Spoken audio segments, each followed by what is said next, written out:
Starch, shadows, and slickness. Now, Ryan Dungey, a lot of the line, not only fighting for this championship, but you folks can help him win a Wheaties box cover, which would be huge for the sport. Go to mapmyfitness.com/Wheaties next. Every time you log a workout on that site, it is a vote for Ryan Dungey. If he's a top vote getter out of 4 other athletes that are nominated, we'll get to see a motocross bike on the cover of Wheaties at your local supermarket. That would be awesome for the sport. That's huge for Ryan, huge for the sport. So even if you're not a big Ryan Dungey fan, go vote for him. Our sport needs this kind of limelight. Absolutely. Okay, now the limelight will be focused in the most obvious way on the racers who will be racing on the racetrack. Dungey trying to make up ground on Roczen. Roczen trying to bounce back, merely 4th in the last moto we had, but that's actually a season low for him and Eli Tomac, working on 2 consecutive victories. Let's go racing. Man, it has been Yamaha horsepower on the starts all year long. No change today. Justin Brayton, the number 10, has the motosport.com hole shot.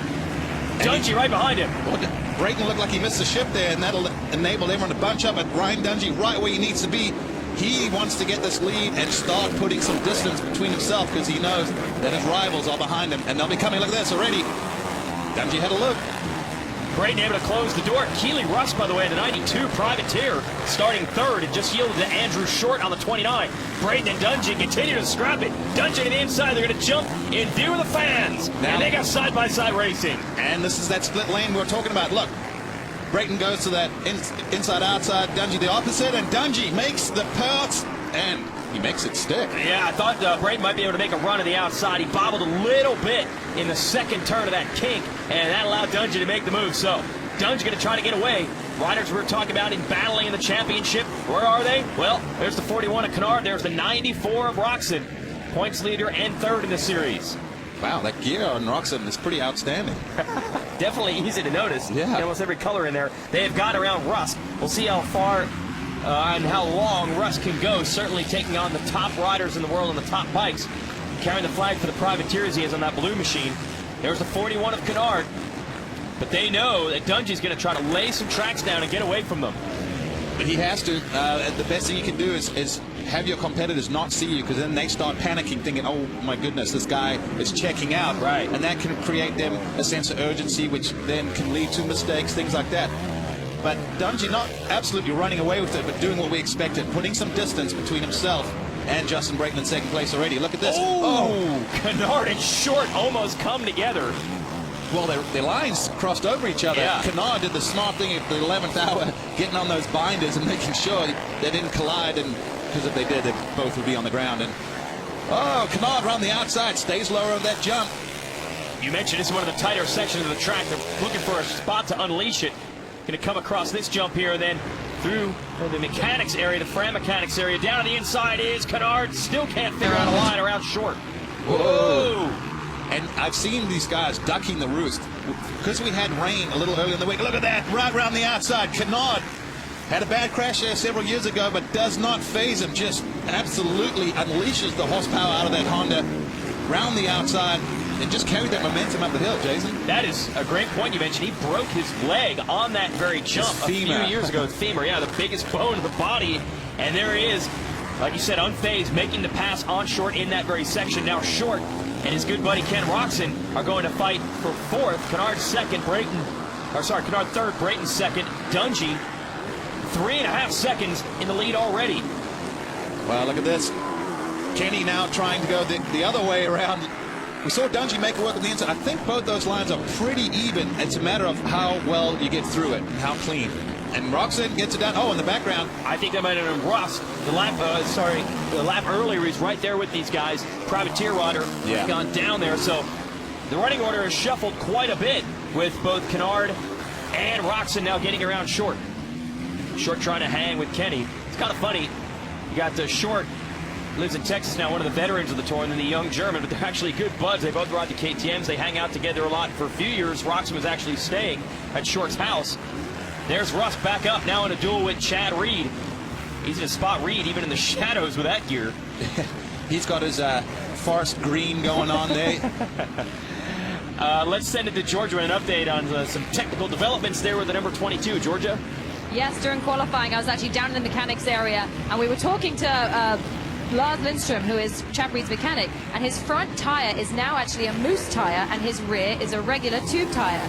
Now, this is a completely different option that most riders would run. And Grant, you can probably explain why that's very important at this track. Well, good point Georgia had there, which is you don't often see guys running a moose in the front and not in the rear. If anything, it's the other way around. Usually it's the rear tire because they don't want to get a flat, you know. Yeah, a moose is a foam insert instead of a rubber tube, so you can't get a flat, but exactly. The feel is weird usually, right? It is different, but Chad has switched to Pirelli tires, so no big deal. But with Dunlop, he may have had one feel. Now with the Pirellis, he says that he likes the way that moose feels, and I can relate because I've tried different types of mooses. You do a soft one, and it enables you to get a little more sidewall bite from the front tire, depending on how you set up the bike and how you ride it. So Chad using the moose, not because he's worried about a flat tire, but because he finds that he feels like the front end is more predictable. And on this track, we're talking about the slick conditions. You want all the grip you can get. So on this track, you're saying a lot of guys aren't worried about flats. No. They'll just run regular tubes if they like the way that feels, but their flats aren't an issue. Exactly. Well, it can always happen. Sure. But the chances of this track are very slim. You'd have to catch a rock at the right place to rip the tube. But other tracks, guys run moose front and rear, or at least in the rear, because they're concerned with rocks and stuff about getting a flat. Canard and Roczen about to have a battle for the number 2 spot, but somehow Dungey is nearly 7 seconds ahead already after just 3 laps. So Dungey's incredible pace from qualifying carrying over here. Canard stuffing it in that corner. Roczen trying to go around those ruts. It's going to be good, this fight for the runner-up spot. Well, we know Canard's not going to roll over, and Roczen's got to keep fighting because at this point, he can't even see Dungey, so that's weighing in his mind right now. Looks like Short has gone around Brayton right behind these two. That would be for 4th. We've seen some great racing between Canard and Roczen this year. Canard has been very good with starts and very strong in the early laps. And Canard, he's one of the nicest guys you'll talk to in the pits, but when it's on the racetrack time, he will fight you with everything he has. He will not lift, he will not yield. Well, his riding coach is Tim Ferry, and I think you could describe Tim Ferry the same way. Nice guy off the track, but I had to race Red Dog a lot, and when you came up on him and had to try and pass him, I was like, oh man, this is going to get physical because I'm going to have to move him because he's not going to roll over. But something about the redheads, man. And I think he's instilled that in Trey, but that's what you have to do as a racer. You cannot give up. You're not always going to be the fastest guy, but guess what? You make the other guy's life miserable, and he may fall, stumble, or lose his rhythm, and you end up still beating him just by being a little bit smarter. And you see, Roczen was right on him and has now lost a little bit of ground. Here is Short. We said he's gotten Brayton, and finally we find Tomac. Tomac trying to go around the outside of Brayton as well. Brent Metcalf in green on the 24. Monster Energy Kawasaki is in this fight also, but there's Tomac in the orange gear. Had great starts last week. That helped him big time. Not the same story early today. Well, that's one of the reasons I did mention that starts they're always important, but at this track, so much so because of the fact that we see what happens. It's hard to pass. The roost is bad. When you change lines in amongst the shadows and trees, it's easy to fall or make another mistake. Look at this. Now they're going to split it up. Short goes to the outside.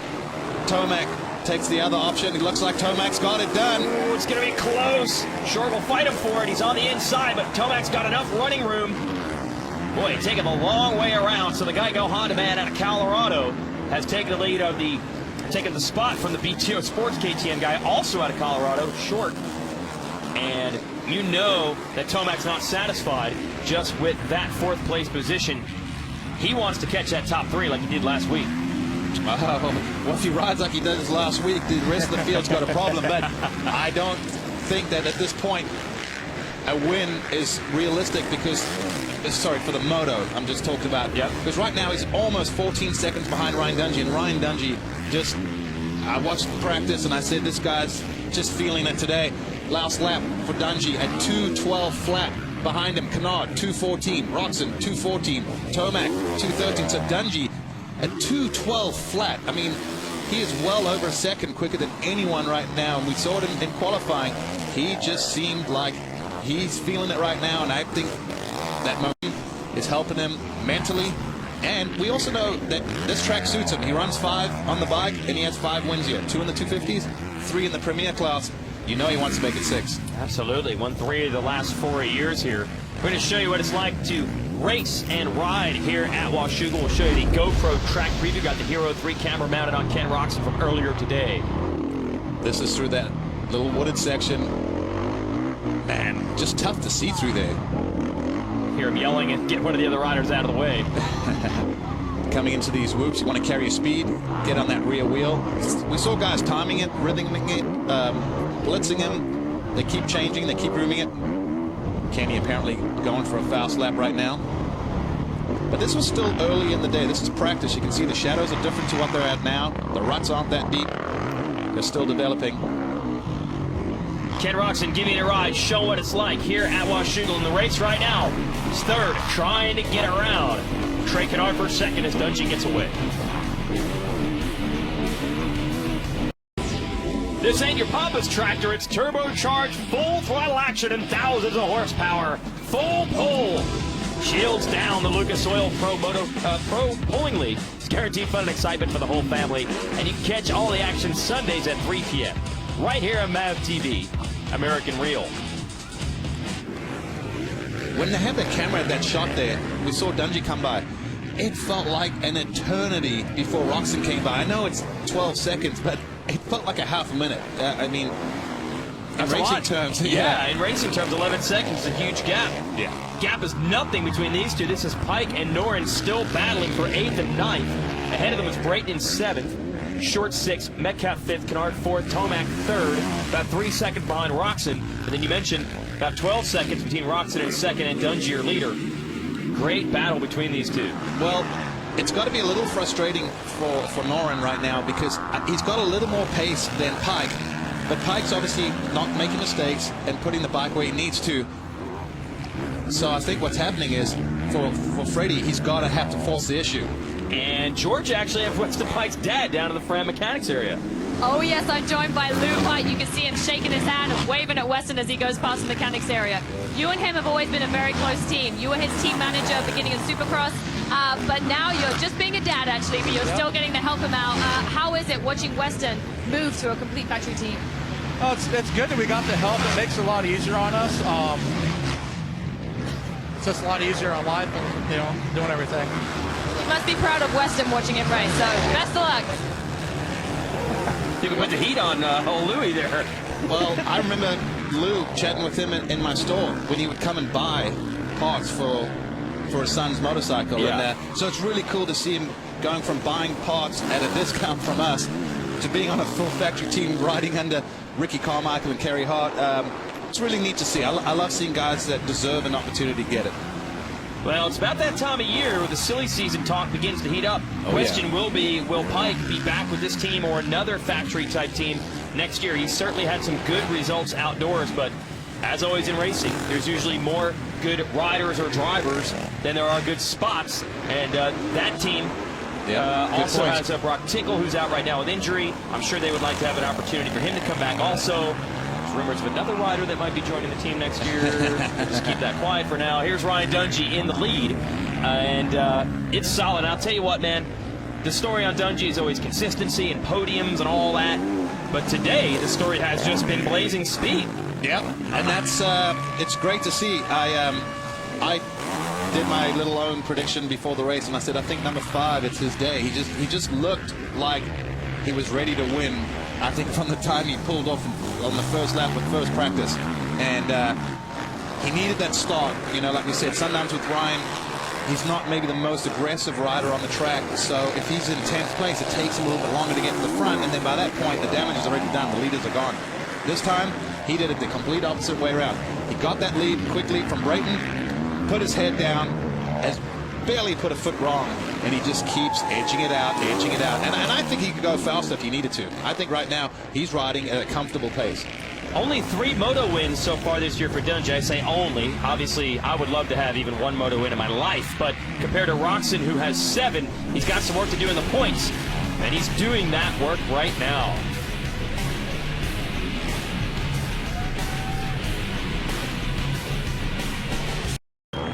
Little bit of deja vu here at the motorsport.com Washougal National. Eli Tomac has caught Ken Roczen late in this first moto. Now the difference was a week ago they were battling for the lead. Today it's for second place. Ryan Dungey long gone. He is absolutely rolling out front. But Tomac again with the opportunity to steal points from the title contenders. Oh, right now Ryan Dungey's going, Eli, cheerleader, cheerleader. Let's go. You can do it. So, yeah, you hit the nail on the head right here. This is the best scenario for Ryan Dungey is Tomac gets around Roczen because that's 5 points. Now, if you start getting out your calculators and you figure out how many motos we got losing 5 points on average a moto, we're going to have a new points leader by the end of the season. Look at this, side by side. I didn't think the pass was coming this quick. Tomac does it in those supercross style whoops to the finish line, and the Geico Honda rider is into the number 2 position. Tomac's been really good through that section. Every time I've watched him go through there, watch next time when he comes by. He kind of does a, jump in with a little wheel tap, but he doesn't dig the front end of the bike into a whoop where he loses speed or rebounds sideways. He kind of stays on top by wheel tapping it. Almost like if you try and take a stone, you skim it all across the water. Nice. You want to keep it low, fast, and keep that trajectory going forward. Well, he's doing it right now. Look at how quickly he's opening up ground on Roczen again. Just not what we saw from Kenny at the beginning of the season. He was the man in this class. There's no doubt about it. Through the first 6 rounds, now the last 2 weeks, and then here in the week 3 of the second half, a couple of riders have been able to work him. Obviously, he's in third. That's still impressive. Better than 37 other riders. But the points are what they are. And like you said, he'll give up 5 if his moto ends like this to Dungey. Bring that gap down from 24 to 19. If it ends this way, got 2 minutes to go before the 2-lap card comes out. So you don't start counting the points for sure until the moto's done. Yeah, for sure. But it seems to me like a little bit like last week. Like I think with Roczen getting past, it's almost like someone just takes the wind out of his sails. Yeah. And immediately Tomac just disappears and Roczen. So I don't know. I'd like to see a little bit more fight from Kenny at this point. Every point counts.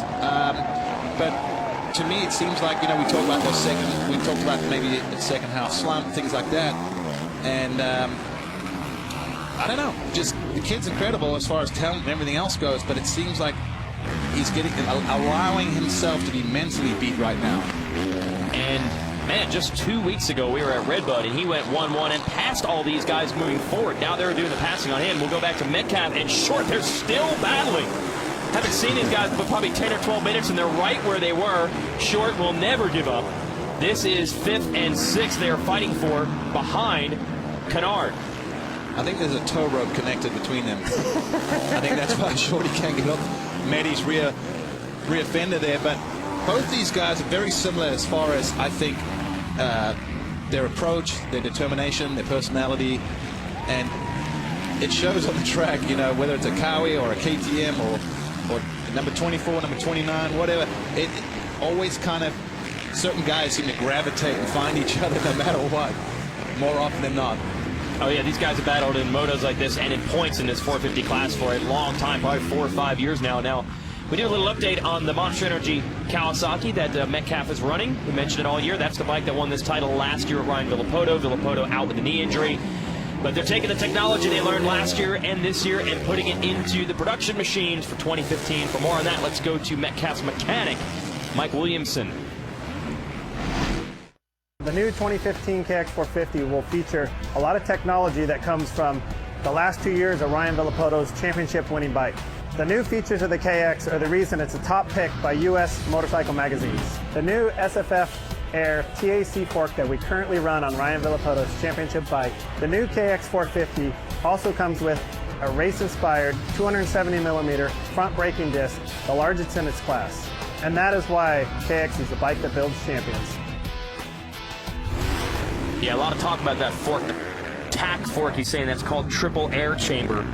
A lot of adjustability there, but that's been a big change for a lot of these teams to set those things up. Absolutely, and truthfully, we've had mixed reports from riders. Sure. I know guys that say they don't really like it because it has a different feel. Some guys saying, I'm still getting used to it. I can't quite figure it out. It's a little temperamental. Some guys are going, dude, it's the best thing ever. So definitely it's a change in the sport. I've had the opportunity to ride all these bikes in stock form. And I think with the technology, they don't put technology on bikes nowadays unless they know it works. So overall, I think all these motorcycles have come a long way. Yamaha with their revolutionary reversed engine, which creates massive horsepower, which I think shows because we usually see a blue bike in the 450s entering the corner first, or pretty close. But, oh, and Pike has a big moment there, goes right across those rucks. Could have grabbed the front wheel, but look at the size of this guy. He just manhandled that Suzuki and straightened it up, pulled a tear off. Maybe another one that got stuck there. I think he scared the rut into not grabbing him. He's actually intimidated the track. He has actually made a move. Remember, he was in a battle for 8th with Noren. He has now moved forward, caught and passed Brayton for 7th. So now Pike's starting to show the skills that he normally has here on this track. It took him a while to get going. Noren is still 9th. Christian Craig still 10th. There's Noren on the red machine, the Honda Muscle Milk. And Brayton having a pretty solid ride on that JGR Toyota Yamaha, but his teammate Josh Grant had a chance to talk to him after practice. I know he had a big crash, so got carted off. I looked at him and I said, "Are you okay?" And he looked out of it, and his team manager Jeremy Albrecht looked at me and said, "He's not racing today, he knocked his head." And I said, "Yeah, good call." So unfortunately, poor Josh Grant unable to be out there, and he's an expecting father any moment now. Right. So not that the way he wanted to be at Washougal. I'm sure if he knew it was going to go like this, he would have rather stayed home. How about the 54? You see the Geico Honda Christian Craig done a great job filling in for that team. Got Will Hahn out with injury. But really, this is just a fun deal for him. He's a actual full-time worker now. He was professionally full-time for a while. And now working a construction job up in Minnesota, but he's got some connections with this team. So they've given him a bike to practice on and race for a few weeks, but this should probably be the end of the road for him. What's amazing about Craig, you see him going here and you're like, well, how good is he doing? Well, believe it or not, he's in 10th. He's so smooth. I've heard people comment on this last couple weeks. It belies how fast he is. He's got some serious talent there. I've watched that kid ride. He is incredibly talented, and it's actually sad that he's not in racing full-time doing construction, because I wish I had some of the natural talent that some of these kids have, and the fact that he's not out there full-time still blows my mind. And Chad Reed just outside of the top 10 at 11th on that discount tire. 2-2 Kawasaki. We go back to the leader, Ryan Dungey. And he just got that white flag. He's got one more lap. It's a parade lap for him with a 14-second gap over Eli Tomac. So Ryan Dungey doing what he knew he had to come and do. That was keep the ball rolling, points away, and just put the pressure back on the leader. All right, I want to ask you this. Of course, we're going to run 2 motos today. So Dungey dominated practice, dominated this moto. Does it almost put a little pressure on? I mean, clearly the way he's riding right now, nothing would be good enough in the second moto except to win. He would have to feel like he's throwing away the way he's feeling. So does that almost put a little pressure on you? Like, I have to score max points today because I'm feeling it, and you never know if you're going to feel it again the next race. There's always pressure on these guys, but the best kind of pressure is the good pressure, which is, hey, you've got this. Right. Just get a good start and don't crash. Like, that's a good feeling. Nothing sucks more than going, you know what, I need to get a whole shot and just chop everyone's noses off on every corner because I don't have the pace today, so I'm just going to make their life miserable. All right, so he's happy about this, I would imagine. It's a good pressure, trust me. I mean, all these guys had to deal with a lot of pressure and adversity. That's why they're all professionals, and these guys handle themselves very well. And this guy, number 5, Ryan Dungey, the epitome of a professional. You know, if he has a bad day, well, we're going to go back and make some changes, and we're going to work as a team and fight as a team, and win as a team, and lose as a team. That's his mindset. Well, the perseverance is there. It was a couple weeks ago at Redbud. We mentioned how well Roxon rode there, and there were a lot of people theorizing that Dungey looked like he had kind of lost the mental edge in that battle between teammates. Instead, he came back and won the next weekend at Budds Creek. Didn't win at his home race last week in Minnesota, but did still make up a little bit of ground in the championship, and now has unleashed what has to be his best performance of the season so far here at Washougal. So that's really been the story of the season. These riders trying to keep their chin up, not on terrible days, but on days that maybe aren't as good as they want. Exactly. And Ryan, the days he was beat, honestly, I think he would tell you even, I just wasn't fast enough. But he keeps pushing and fighting and knows that there's going to be the days like today where he is the guy to beat. He is feeling it for sure. The number 5, Red Bull KTM. Ryan Dungey wins the first moto at Washougal, and he does it in dominant fashion. 4th moto victory of the season for him. But like I said, that's probably the best we've seen him ride in 2014. Tomac will cross the line 12.9 seconds back. And then we're waiting on Roxon to cross the line in third. Should be in just a moment. And hey, remember Johnny Moore, who we were talking about at the beginning of this moto, not going to make it. He's 26th. You got to be top 20. So the likable privateer out of Mississippi still going to come up 5 spots short of getting championship point. I like really want this guy to score I know, point. I know. Like, second moto, like, just get a 20th, man. I think you're going to make a lot of people's day. We thought the interview would, give him the bump, the boost to get in there. I actually talked to Johnny's dad at the beginning of the season back in Hangtown and said he just wanted to get one more run, one more summer on the road enjoying this before he has to become a working stiff forever. So he's enjoying it out here, living the motocross life. Knows he's not going to be able to do it for the next 10 years. Not making a ton of money, obviously, out here as a privateer. It's probably costing him money. Yeah, but this is, I'm sure, the experience of a lifetime to be able to travel.